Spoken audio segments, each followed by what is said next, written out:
குன்னம் ராஜேந்திரன் அவர்களே,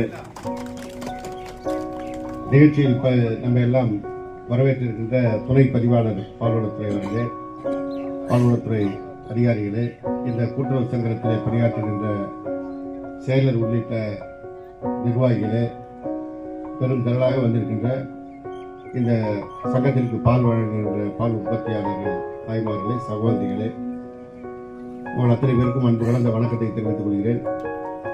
இந்த சிறப்பு மிகு நிகழ்ச்சி நம்முடைய குன்னத்தினுடைய பால் சங்கத்தினுடைய ஒரு மிக முக்கிய நிகழ்ச்சியாக அமைந்திருக்கிறது. இப்போதான் கேட்டோம் அந்த விவரத்தை. இதுவரை இங்கே உற்பத்தியான பாலை பெரம்பலூருக்கு அனுப்பி அங்கே தரப்படுத்தி சென்னைக்கு அனுப்பி கொண்டிருந்த நிலையை மாற்றி இங்கேயே அதை குளிர்வித்து தரப்படுத்தி நேரடியாக சென்னைக்கு அனுப்புகின்ற அந்த இயந்திரம் இங்கே நிறுவப்பட்டிருக்கிறது. எனவே இங்கிருந்து பால் அந்த தூரம் பெரம்பலூர் பயணிக்கின்ற அந்த 15 கிலோமீட்டர் பயணிக்கின்ற நேரத்தில் ஏதாவது கெட்டுப்போகின்ற அந்த சூழலெல்லாம் இல்லாமல் எல்லா விதத்திலும் இங்கே முழுமையாக பயன்படுத்துகின்ற ஒரு வாய்ப்பாக அமைந்திருக்கின்றது.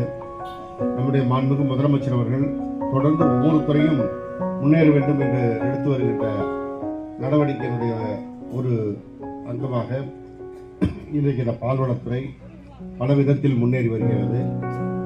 ஆவின் நிறுவனம் மிக சிறப்பாக செயல்பட்டு வருகிறது. எனவே அந்த வகையில் இந்த நிகழ்ச்சியில் கலந்து கொண்டது எங்களுக்கு எல்லாம் மிகுந்த பெருமை.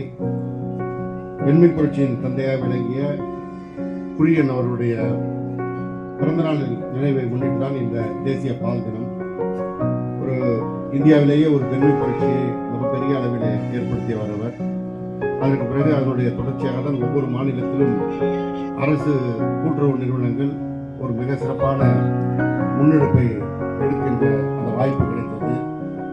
அந்த வாய்ப்பினை இதே போல ஏற்கனவே இருக்கின்ற சிறு சிறு மின்சார சம்பந்தப்பட்ட பிரச்சனைகளை தீர்ப்பதற்கான நடவடிக்கை உடனடியாக எடுப்பதற்கு அந்த அலுவலகம் மிக